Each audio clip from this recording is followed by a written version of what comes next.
Beaucoup de Togolais dégoûtés par l'impéritie et la cruauté du régime dictatorial des Gnassingbé s'enfoncent dans un pessimisme résigné, pendant que les plus combatifs redoublent d'ardeur pour libérer le peuple de l'oppression et de l'exploitation de la minorité pieuse. Les soubresauts politiques des mois de juin et août 2025 qui ont fait trembler le régime ont requinqué ceux qui ne croyaient qu'à une intervention divine de leur Dieu sourd comme impôt à leurs prières pour les débarrasser des dirigeants putschistes et illégitimes. Ceux qui ont confisqué le pouvoir font croire à la multitude que c'est une situation normale, un déterminisme divin. Ce qui pousse les victimes désemparées à s'en remettre à Dieu, Fofo Sien et Sien le proclamait, la puissance appartient à Dieu. Ce qui suppose que le dictateur et son régime ne sont au pouvoir que par la grâce de Dieu. Belle escroquerie idéologique. Et la multitude complice des bénis. Oui, dans cette multitude moutonnière, il faut compter les lâches, les traîtres, les opportunistes, les mouchards, les carriéristes et les cancres qui proclament leur neutralité avec un rare cynisme.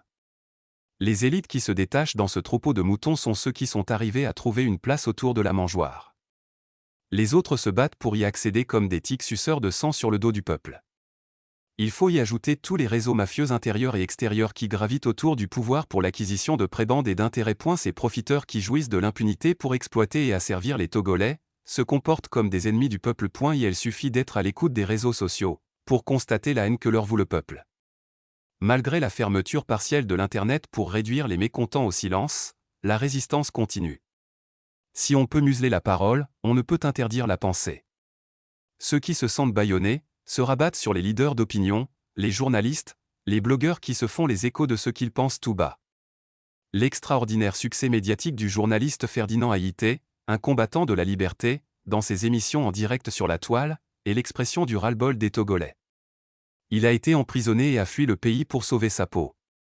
Ces émissions qui dénoncent l'incompétence, les méfaits et les magouilles des dirigeants du pays, sont suivies parfois par 80 000 personnes avides de vérité et qui veulent la révolution.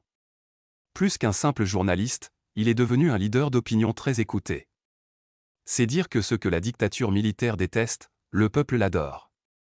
D'où le soutien populaire inconditionnel aux esprits critiques et aux dissidents qui combattent cette odieuse tyrannie soixantenaire dont le bilan honteux n'est que chômage, misère, impunité, corruption et une gouvernance calamiteuse. Les prisons retiennent de nombreux prisonniers politiques et d'opinion.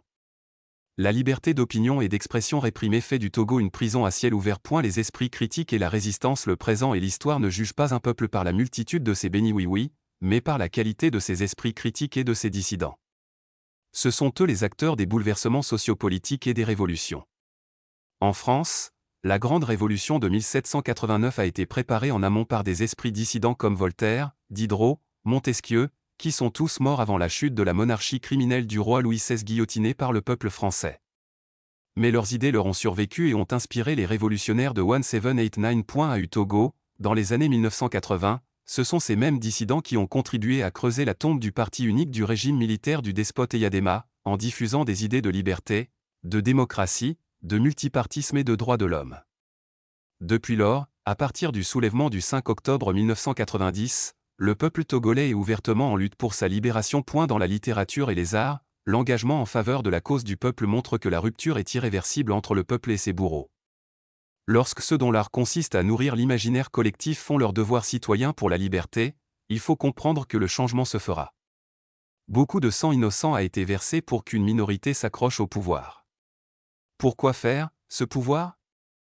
Sans vision politique, sans projet de développement, le vice de cette dictature qui ressemble à un serpent qui se mord la queue, dans ses soubresauts, c'est que le pouvoir est devenu l'objectif du pouvoir.